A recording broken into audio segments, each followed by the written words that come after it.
सरकार का एक साल विपक्ष का सवाल, आज बात इसी पर करेंगे। नमस्ते, मेरा नाम अमनदीप है और आप मध्य प्रदेश डिबेट देख रहे हैं। मध्य प्रदेश की मोहन सरकार अपने कार्यकाल का एक साल पूरा करने जा रही है, जिस पर अब प्रदेश में सियासत शुरू हो गई है।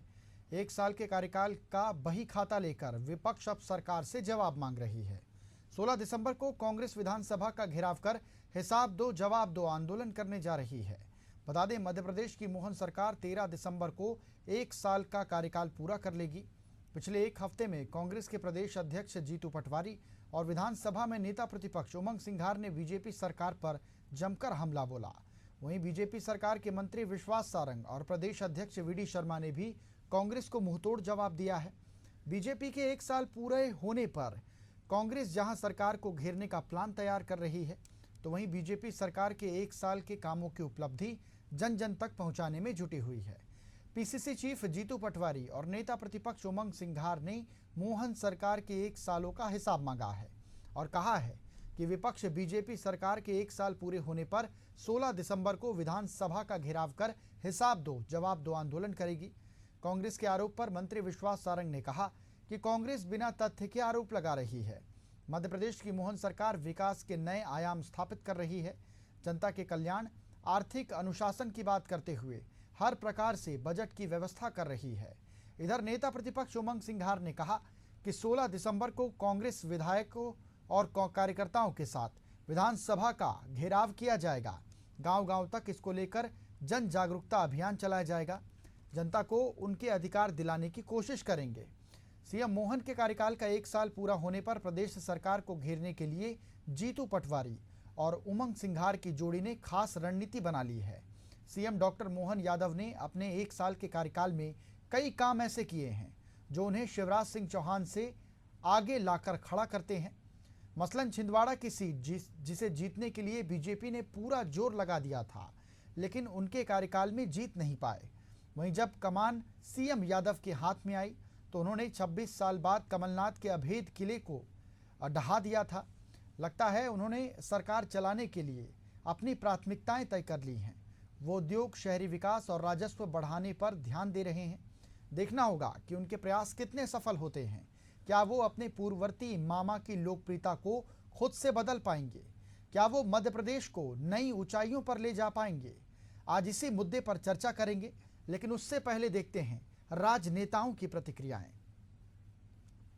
देखिए, एक साल का मोहन सरकार का कार्यकाल कल्याण और विकास के मामले में बहुत उत्कृष्ट रहा है। कांग्रेस के नेताओं को तो बिना तथ्य के आरोप लगाने की आदत है।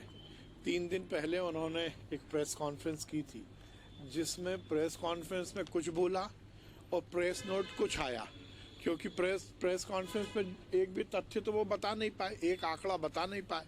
आंकड़े मालूम नहीं है, तथ्य मालूम नहीं है। अपनी कुर्सी बचाने के लिए इस तरह की बातें करना, मुझे लगता है लोकतंत्र में इस तरह से गैर जिम्मेदार विपक्ष की कोई भी स्थान नहीं है। देखिए, सरकार का एक साल 13 तारीख को पूरा होने वाला है, लेकिन भारतीय जनता पार्टी की सरकार बात तो करती है युवाओं की, किसानों की, महिलाओं की, लेकिन जो उससे घोषणा पत्र में थे वादे, वो सरकार एक साल में पूरी नहीं कर पाई। आज किसान एमएसपी को लेकर परेशान है। इन्होंने बात करी थी गेहूं खरीदी की, इन्होंने बात करी थी धान खरीदी की। महिलाओं को 3000 का इन्होंने सपने दिखाया था, लेकिन वो सपने आज भी अधूरे। युवाओं की नौकरी की बात करी थी, 2 लाख लोगों की नौकरी की, आज भी वो नहीं है। तो मैं समझता हूं कि भारतीय जनता पार्टी अपने वादों पर एक साल में जनता के भरोसे खरी नहीं उतर पाई। तो ये आत्ममंथन का दौर है। और शुरुआत विजयपुर से हो चुकी है भारतीय जनता पार्टी की उल्टी गिनती की, और मुख्यमंत्री जी इस प्रकार से मौन रहते हैं, मोहन यादव है, तो मैं समझता हूं कि प्रदेश की जनता ने कहीं ना कहीं उनको नकारने के लिए तैयार बैठी। और चलिए इस पर चर्चा को आगे बढ़ाते हैं। 3 खास मेहमानों का पैनल हमारे साथ जुड़ गया है। परिचय आपका करा देता हूं। अजय धवले जी हमारे साथ जुड़े हुए हैं, बीजेपी प्रवक्ता हैं। अजय जी, बहुत स्वागत है। हिमानी सिंह जी हमारे साथ जुड़ी हुई हैं, कांग्रेस प्रवक्ता हैं। हिमानी जी, बहुत स्वागत है। और हमारे ब्यूरो चीफ राकेश शर्मा जी हमारे साथ जुड़े हुए हैं। राकेश जी, आपका भी बहुत स्वागत है। अजय जी, सबसे पहले तो बधाई देता हूं सरकार को 1 साल पूरे हो गए हैं। सबसे पहले आपसे ही शुरुआत करते हैं। इन 1 सालों में क्या कुछ उपलब्धियां रही हैं सरकार की आपकी नजरों में? अमनदीप जी, सबसे पहले मध्य प्रदेश सरकार ने जिस प्रकार से 1 वर्ष पूरा किया, और आप देखेंगे कि एक बेदाग 1 वर्ष पूरा हुआ है। किसी भी प्रकार का हमारी सरकार के ऊपर आरोप प्रत्यारोप कांग्रेस नहीं लगा पाई है, हमारे गुड गवर्नेंस पे कांग्रेस आरोप नहीं लगा पाई है। और ये इसलिए करती है भारतीय जनता पार्टी की सरकारें, चाहे मध्य प्रदेश की बात करें या अन्य राज्यों की बात करें, क्योंकि हम एक विचार के प्रति समर्पित दल है। जब हमारी सत्ताएं आती है तो हमारा मुख्य उद्देश्य जो होता है कि जो मध्य प्रदेश की जनता से या अन्य राज्यों की जनता से जो हम संकल्प उनके समक्ष जो संकल्प लेते हैं, उन संकल्पों की पूर्ति के लिए से हमारी सरकारें प्राण से काम करती है। यही मध्य प्रदेश की यदि हम बात करें तो मध्य प्रदेश में भारतीय जनता पार्टी ने 2023 में जिस ऐतिहासिक मैंडेट के साथ में अपनी सरकार स्थापन की, और उद्देश्य बड़ा साफ था कि मध्य प्रदेश को विकसित बनाना है। विकसित भारत का जो लक्ष्य आदरणीय प्रधानमंत्री ने दिया है, उसमें मध्य प्रदेश का योगदान किस प्रकार से रहे, इन्हीं सब संकल्पों को लेकर भारतीय जनता पार्टी की मध्य प्रदेश में सरकार बनी है। हम देख रहे हैं कि विगत 1 वर्ष में माननीय मुख्यमंत्री डॉक्टर मोहन यादव जी ने मध्य प्रदेश को उद्योग को के लिए ready to future ready state के रूप में स्थापित करने के लिए हमने देखा है कि अभी तक के लगभग 5 रीजनल इंडस्ट्री कॉन्क्लेव कंप्लीट हो चुकी है। 4 इंटरेक्टिव सेशन मध्य प्रदेश के मुख्यमंत्री जी मुंबई, कोलकाता, बेंगलोर, हैदराबाद जैसे शहरों में कर चुके हैं, कोयम्बटूर जैसे शहरों में कर चुके हैं, और लगभग 2,82,000 करोड़ रुपए का निवेश उन्होंने प्रस्तावित मध्य प्रदेश के लिए करा लिया है। हाल ही में वो यूके और जर्मनी की एक सफल यात्रा संपन्न करके आए हैं, जिसमें भी लगभग 78,000 करोड़ के निवेश मध्य प्रदेश में आने की संभावना है। और अगला जो विषय है जो मध्य प्रदेश में फरवरी 2025 में ग्लोबल इन्वेस्टर समिट, जिसमें यूके और जर्मनी भी ऑफिशियली पार्टनर रहने वाले, तो जिस प्रकार से मुख्यमंत्री जी की मंशा थी कि मध्य प्रदेश एग्रीकल्चर में बहुत अच्छा कर रहे हैं, एग्रीकल्चर का हमारा ग्रोथ रेट लगभग 18% के आसपास रहता है, जो देश में सर्वाधिक है। अब मध्य प्रदेश को इंडस्ट्रीज के मामले में, निवेश के मामले में और निवेश के माध्यम से रोजगार सृजन में किस प्रकार से आगे बढ़ाया जाए, ये सारी मंशा के साथ में, और जिसको हम कहेंगे बोनाफाइड इंटेंशन के साथ में माननीय मुख्यमंत्री डॉक्टर मोहन यादव जी और उनकी सरकार काम कर रही है।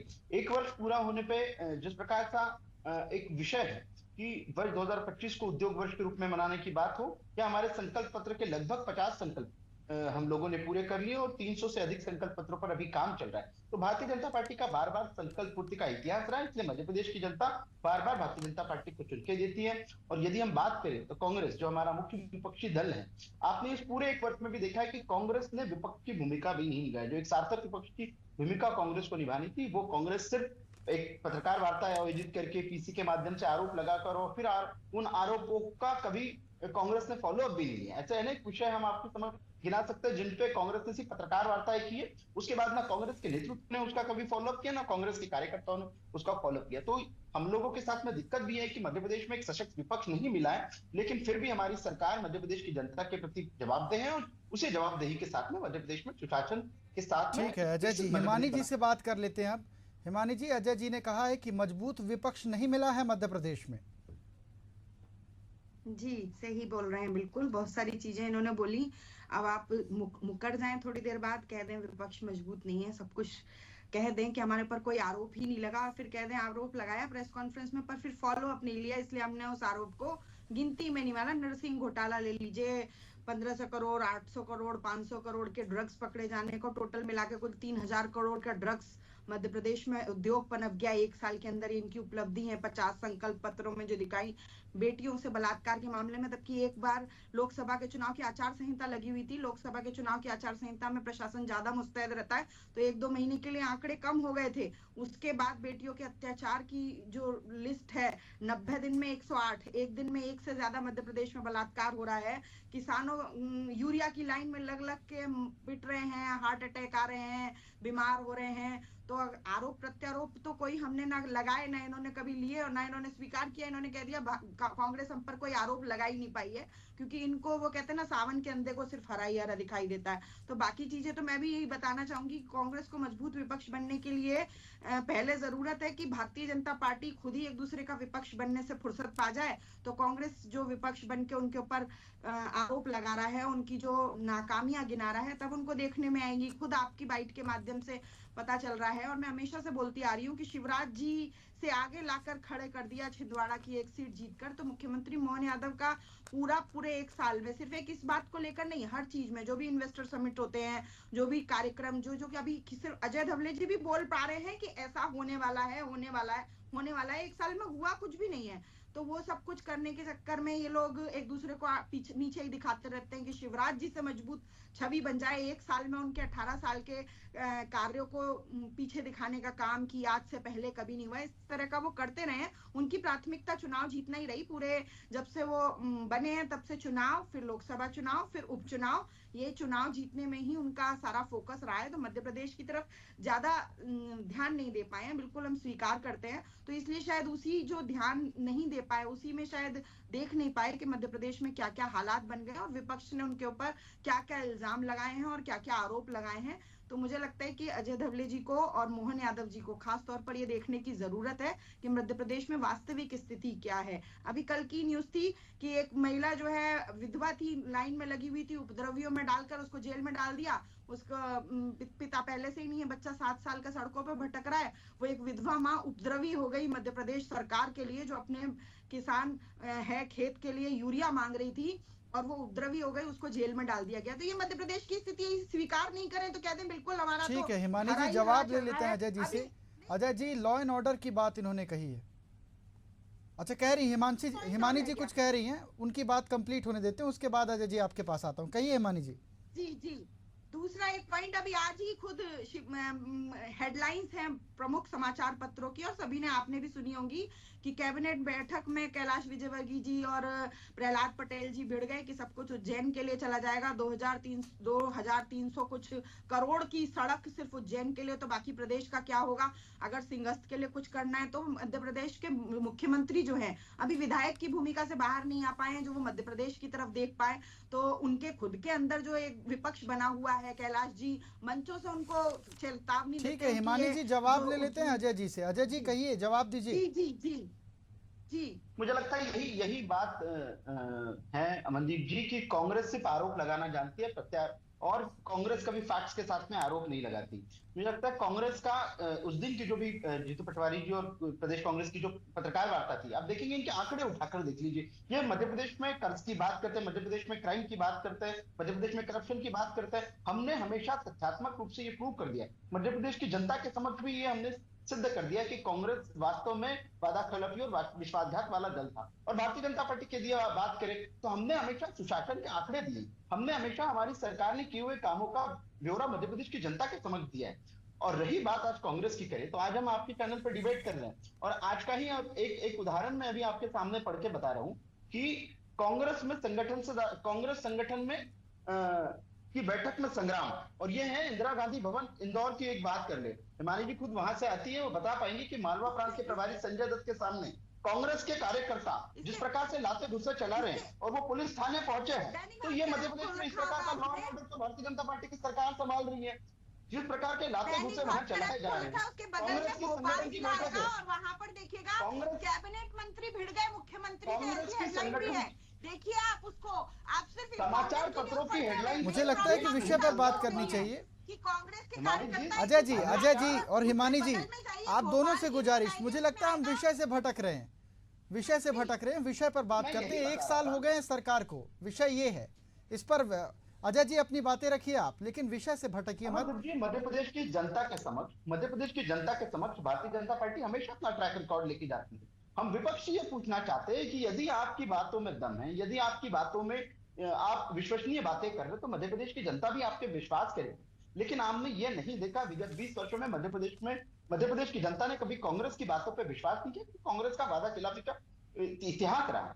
आज मध्य प्रदेश की हम यदि बात करें तो कभी मध्य प्रदेश बीमारू राज्य हुआ करता था, देश की जीडीपी गिराने वाला राज्य हुआ करता था। देश की टॉप 10 इकोनॉमी में मध्य प्रदेश देश की जीडीपी में कंट्रीब्यूट करते हैं। हम इंडस्ट्रियल ग्रोथ रेट की बात करें, निगेटिव हुआ करती थी, आज मध्य प्रदेश में इंडस्ट्रियल ग्रोथ रेट पॉजिटिव है। हम एग्रीकल्चर ग्रोथ रेट की बात करें, मध्य प्रदेश में एग्रीकल्चर ग्रोथ रेट क्या थी, आज मध्य प्रदेश पीक में सर्वाधिक देश में एग्रीकल्चर ग्रोथ रेट के साथ में उपार्जन करने वाला राज्य है। तो ऐसी बहुत सी बातें हैं। सुशासन की यदि बात करें तो मध्य प्रदेश देश में ऐसा पहला राज्य है जिसने मैक्सिमम बेनिफिशियरी स्कीम्स का डायरेक्ट बेनिफिशियरी इसको लाभार्थियों को जो उनके खाते में पैसा है, तो यह भारत सरकार की योजनाओं का एक जिसको कहेंगे कि क्रियान्वयन करने का काम मध्य प्रदेश सरकार ने हमेशा से पूर्णतः किया है। तो इस प्रकार से मध्य प्रदेश ने स्थापित कर दिया है कि यदि भारतीय जनता पार्टी की सरकारें मध्य प्रदेश में रही हैं तो उन्होंने हमेशा अपने सुशासन के माध्यम से यहाँ की जनता का विश्वास जीता ठीक और है उसी अजय जी, विश्वास की वजह से आज हम सरकार। ठीक है हिमानी जी, औद्योगिकरण की बात आती है, मध्य प्रदेश में निवेश की बात आती है, कर तो रहे हैं मुख्यमंत्री जी काम, 60,000 करोड़ से ज्यादा का निवेश मध्य प्रदेश में आने वाला है, आपके नजरिए में? आने वाला है सर आने वाला है। शिवराज सिंह चौहान जी के समय के आंकड़े इससे बड़े बड़े थे, आने वाला है। आप एक साल में हम हिसाब मांग रहे हैं, क्या आ गया आप बताइए। हम दिखा रहे हैं आपको पीथमपुर कांग्रेस शासनकाल में एक इंडस्ट्रियल सिटी के रूप में मंडी द्वीप स्थापित किया गया था। वो सब कुछ प्रत्यक्ष आंकड़े हैं। देखिए सरकारी आंकड़े तो अभी आपने देखे थे, एनसीआर इस तरह के पुलिस विभाग ने भी आंकड़े जारी कर दिए थे कि अपराधों में बहुत कमी आ गई है। लोकसभा चुनाव के बाद एक आंकड़े जारी हुए थे और खुद कई चैनल कर रहे हैं, कह रहे हैं कि मई तक आंकड़ों में कमी थी। आपको भी पता है लोकसभा चुनाव था, आचार संहिता लागू थी, प्रशासन ज्यादा मुस्तैद था, सीमाओं पर ज्यादा मुस्तैदी से प्रशासन काम कर रहा था। उसके बाद की स्थिति देखिए कि आपके चैनल पर कभी हमने महिला अत्याचारों के ऊपर डिबेट नहीं की है। क्या आपको लगता नहीं है कि किसानों को के जो खाद के संकट के लिए लगातार 2 महीने से किसान परेशान होकर वो हमारी अर्थव्यवस्था में और कोई सहयोग भी दे सकते थे, वो कोई और दूसरा काम भी कर सकते थे, उन सबको सिर्फ लाइन में लगाने का और उपद्रवी करके जेल में भेजने का। तो इस तरह के आंकड़े जितने अजय धवले जी बता रहे हैं वो सिर्फ जमीन पर दिखाई दे, सिर्फ इनके कागजों में, इनकी टेबल्स पर दिखाई देते हैं। तो अगर आप न्यूज़पेपर पढ़ रहे हैं तो आप ये भी देखिए ना कि आप ही के मंत्री लड़ रहे हैं मुख्यमंत्री से अपने अपने क्षेत्रों के लिए, अपने यहाँ के रोड बनवाने के लिए। आप पहुंच गए कांग्रेस संगठन के उसके बगल में ही दैनिक भास्कर ऐप की बात कर रहे हैं। आप भोपाल में दिखाया कि मुख्यमंत्री से भिड़ गए, वो अपने क्षेत्र के लिए जो आज की डिबेट का टॉपिक है उसके लिए भिड़ गए कि अगर सब कुछ उज्जैन को दे देंगे कि बाकी प्रदेश का क्या होगा। तो अभी मुख्यमंत्री खुद अपने आप को विधायक से आगे नहीं समझ पा रहे हैं, वो खुद प्रदेश को अपना नहीं समझ पा रहे हैं और ये लोग बात कर रहे हैं बड़ी बड़ी कागजी आंकड़े। आप भी जानते हैं हमें कि कुछ और बता रहे हैं और जमीन पर हकीकत कुछ और है। चाहे किसान देख लीजिए, चाहे आप महिला देख लीजिए, चाहे आप उड़ता मध्य प्रदेश बढ़ते हुए अग्रसर है, बस उसकी इतने आसानी से ड्रग्स उपलब्ध है पान की दुकानों पे 10 रुपए 5 रुपए में कि अब आपको जरूरत नहीं है कहीं ज्यादा उसके लिए मुस्तैदी करने की। ठीक है हिमानी जी, एक अलग नजरिए से इसको समझने का प्रयास करते हैं। ब्यूरो चीफ राकेश शर्मा जी भी हमारे साथ जुड़े हुए हैं। राकेश जी, सरकार के 1 साल पूरे हुए हैं, विपक्ष का ये सवाल है कि सरकार से उन्होंने हिसाब मांगा है कि वो हिसाब दे, क्योंकि इससे पहले भी मध्य प्रदेश में बीजेपी की सरकार थी और अभी भी मध्य प्रदेश में बीजेपी की सरकार है। इसकी जमीनी हकीकत क्या है, पत्रकारिता के नजरिए से इसके मायने बताएं आप। देखिए अमनदीप, यदि बात की जाए तो मध्य प्रदेश में मुख्यमंत्री के तौर पर जो है डॉक्टर मोहन यादव का जो बतौर कार्यकाल 1 साल का पूरा होने जा रहा है। और यदि बात की जाए तो देखिए सबसे पहले मुख्यमंत्री डॉक्टर मोहन यादव ने मध्य प्रदेश में जैसे उन्होंने मुख्यमंत्री पद का जो दायित्व संभाला था उसके बाद उन्होंने अपना एजेंडा सेट कर लिया था। दरअसल देखिए जिस प्रकार से मध्य प्रदेश में औद्योगिक निवेश को लेकर उन्होंने रीजनल इन्वेस्टर समिट करके एक नया नवाचार किया था और इससे उनकी मंशा ये थी कि तमाम जो मध्य प्रदेश के अलग अलग संभाग हैं उन अलग अलग संभागों में जो है औद्योगिक निवेश बढ़े और इसी के साथ जो युवाओं को जो रोजगार मुहैया कराने की जो वादा हमने जनता से किया है वो हम पूरा कर सके। दरअसल देखिए इसको लेकर सरकार अपना काम तो कर रही है, लेकिन दूसरी ओर तमाम अलग अलग हम चीजों की बात करें, चाहे वो कानून व्यवस्था की बात हो या अलग चीजों की बात हो, तो उसमें भी जो है चूंकि किसानों के मुद्दे की बात हो तो विपक्ष बार बार यही सवाल उठा रहा है कि किसानों को यूरिया और खाद समय पे नहीं मिल पाया और यही कारण है कि तमाम जिलों में जो है हमको किसान लंबी लंबी लाइनों में दिखाए हो किस प्रकार से उसने बड़ी मुसीबत से खाद और यूरिया जो है जुटा पाया है। ये तस्वीरें हमने देखी भी हैं। लेकिन दूसरी ओर बात यह है कि इसमें गलती प्रदेश सरकार की नहीं थी, इसमें सरकार की तरफ से केंद्र सरकार को वो सूची या वो उतना यानी जिससे हमको सामान चाहिए खाद या यूरिया क्या वो उसकी जानकारी दे दी गई थी, लेकिन बावजूद इसके यदि हम बात करें तो केंद्र की तरफ से जो लेट लतीफी हुई उसका खामियाजा जो है किसानों को उठाना पड़ा है। और यही कारण है कि किसान के पास जो समय से पहले खाद यूरिया उपलब्ध हो जाता था वो नहीं हो पाया है। 1 साल की हम यदि बात करें तो सबसे बड़ी बात यह है कि जिस प्रकार से मध्य प्रदेश के विंध्य क्षेत्र में सबसे ज्यादा यदि बात की जाए तो नशीले पदार्थों का जो कारोबार बढ़ा है ये एक कानून व्यवस्था पे सवाल जो है एक लगाता है। दरअसल देखिए इसको लेके जो है तमाम अलग अलग यदि बात की जाए तो जनप्रतिनिधियों ने भी अपनी बात उठाई है कि जिस प्रकार से विंध्य क्षेत्र में जो है अवैध पदार्थों का जो मादक पदार्थों का जो गढ़ बनता जा रहा है इस पर रोक लगाने की जरूरत है। वहीं दूसरी ओर यदि हम बात करें तो कैबिनेट मंत्री जो है कैलाश विजयवर्गीय, उन्होंने भी सवाल उठाया था कि प्रतापगढ़ से जो है अवैध जो है मादक पदार्थ आ रहे हैं और उनको इसकी जानकारी भी है, लेकिन बावजूद इसके यदि सरकार ने उस पे कदम नहीं उठाती, उसके खिलाफ कठोर कदम नहीं उठाती है, तो ये थोड़ी सी नाकामी मानी जाए।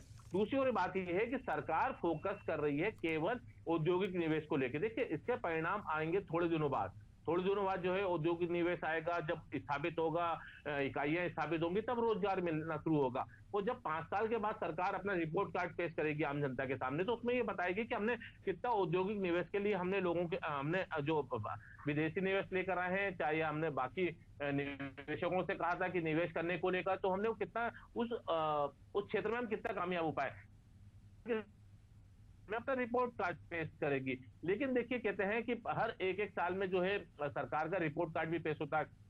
तो ऐसे में जिस प्रकार से सरकार का ये 1 साल का रिपोर्ट कार्ड की बात की जाए, तो देखिए तमाम अलग अलग पहलू हमको नजर आते हैं। कुछ विपक्ष आरोप लगा रहा है, कुछ जो है सरकार की उपलब्धियां हैं, वो उपलब्धियां दिखाई भी देती हैं, लेकिन जो कमियां हैं उनको सरकार को दूर करने की जरूरत भी है। लेकिन देखिए, विपक्ष अपना सवाल जरूर उठाएगा। अब चूंकि देखिए 16 दिसंबर को जो है कांग्रेस हिसाब दो जवाब दो अभियान शुरू करने जा रही है, और चूंकि उसी दौरान बात की जाए, अमन तो विधानसभा का शीतकालीन सत्र भी शुरू हो रहा है। जी बिल्कुल। अजय जी, एक सवाल है आपसे। बड़ा आरोप अभी थोड़ी देर पहले हिमानी जी ने लगाया था कि उज्जैन की तरफ मुख्यमंत्री जी का ध्यान बहुत ज्यादा है और जगहों पर वो देख नहीं पा रहे हैं। उन्होंने ये भी कहा कि अभी वो विधायक से बाहर नहीं निकल पाए हैं। इसका जवाब आप दे देंगे? देखिए, मुझे लगता है हिमानी जी स्वयं इस बात का जवाब जानती है कि उज्जैन में सिंहस्थ 2028 में प्रस्तावित है, और सिंहस्थ के लिए जिस प्रकार से मध्य प्रदेश ही देश की अपितु देश की जनता आती है, एक बड़ा महाकुंभ वहां आयोजित होने वाला, तो वहां पे इंफ्रास्ट्रक्चर डेवलपमेंट के विषय, तो माननीय मुख्यमंत्री डॉक्टर मोहन यादव जी खुद उस क्षेत्र से आते हैं। और आज हमारे मध्य प्रदेश में भी एक टूरिज्म के माध्यम से, जिसमें रिलीजियस टूरिज्म की बात करें, अभी हाल ही के आंकड़े आए जिस प्रकार से उज्जैन के महाकाल लोक बनने के बाद में 11 महीने में 5 करोड़ से अधिक टूरिस्ट वहां पे आ चुके हैं। तो ये मध्य प्रदेश की इकोनॉमी को बूस्ट करने वाला ही विषय के लिए माननीय मुख्यमंत्री जी अपनी प्रतिबद्धता दिखा रहे हैं। लेकिन यदि हम बात करें तो कमलनाथ जी का शासनकाल उठाकर देख लीजिए, किस प्रकार से ये कांग्रेस के खुद नेता आरोप लगाते थे। उमंग सिंघार जी जो नेता प्रतिपक्ष थे, वो खुद आरोप लगाते थे कि पूरी की पूरी सरकार छिंदवाड़ा से चल रही है, छिंदवाड़ा के लिए फंड मिल रहा है। लेकिन ये इस बात में कोई बेमानी नहीं होता। जो व्यक्ति जिस क्षेत्र से आता है उसका ये मंशा होती है कि क्षेत्र का विकास हो। लेकिन मुख्यमंत्री जी अपना विधानसभा क्षेत्र होने की वजह से नहीं, आज वहां पे जिस प्रकार से सिंहस्थ की हम बात कर रहे हैं, एक बड़ा महाकुंभ वहां आयोजित होने वाला है, और उस क्षेत्र से वहां अधोसंरचना का विकास बहुत आवश्यक है, जिसके लिए सरकार प्रयासरत है।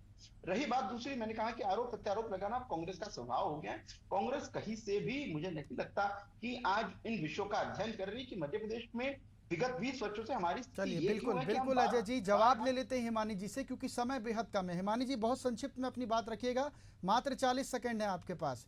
क्या कुछ कहेंगे आप? इन्होंने कह दिया कि कांग्रेस का आधार ही अब आरोप लगाना हो गया है। अजय धवले जी ने जो भी सफाई दी उज्जैन के मामले में, सिंहस्थ कुंभ के बारे में, वो हमेशा से होता आया है। शिवराज जी के समय पे भी होता था, उससे पहले अनादिकाल से होता आ रहा है। तो ये जवाब अपर सचिव की जगह अजय धवले दी, प्रहलाद पटेल जी जो इन्हीं की सरकार में कैबिनेट मिनिस्टर हैं, जो इसके ऊपर सवाल उठा रहे हैं, जिन्हें शायद ये जानकारी नहीं है, जो सिर्फ अजय धवले जी के पास एक्सक्लूसिव जानकारी है, पूरे मध्य प्रदेश में किसी के पास नहीं है कि महाकुंभ होने जा रहा है। उसके लिए ज्यादा जरूरत है, पूरे प्रदेश को नकार दिए जाने की जरूरत है। पूरे प्रदेश में ना इंफ्रास्ट्रक्चर की बात करने की जरूरत है, ना अभी हम ये ड्रग्स के बारे में बात करें, ना किसी भी चीज के बारे में बात नहीं करें, सिर्फ उज्जैन विधान में। तो ये अपर सचिव की जगह अगर अजय धवले जी जाकर कैलाश विजयवर्गीय जी और प्रहलाद पटेल को समझाएं तो ज्यादा बेहतर होगा, क्योंकि विपक्ष से ज्यादा सवाल उनके मायने रखने, क्योंकि कैबिनेट। चलिए, बिल्कुल। तो आरोप प्रत्यारोप का दौर मध्य प्रदेश में चलता रहेगा। मोहन सरकार को 1 साल पूरे हो गए हैं और इसी को लेकर ये डिबेट हो रही थी। बहुत अच्छी चर्चा हुई। आप तीनों मेहमानों का मैं बहुत धन्यवाद करता हूं। तो मध्य प्रदेश की राजनीति इन दिनों चरम पर है, क्योंकि विपक्ष लगातार पक्ष पर सवाल उठा रहा है। अब कांग्रेस 16 दिसंबर से हिसाब दो आंदोलन करने जा रही है। देखने वाली बात होगी कि जनता पर इसका कितना असर पड़ेगा। इसी के साथ मध्य प्रदेश डिबेट में फिलहाल इतना ही। मुझे दीजिए आज्ञा। नमस्कार।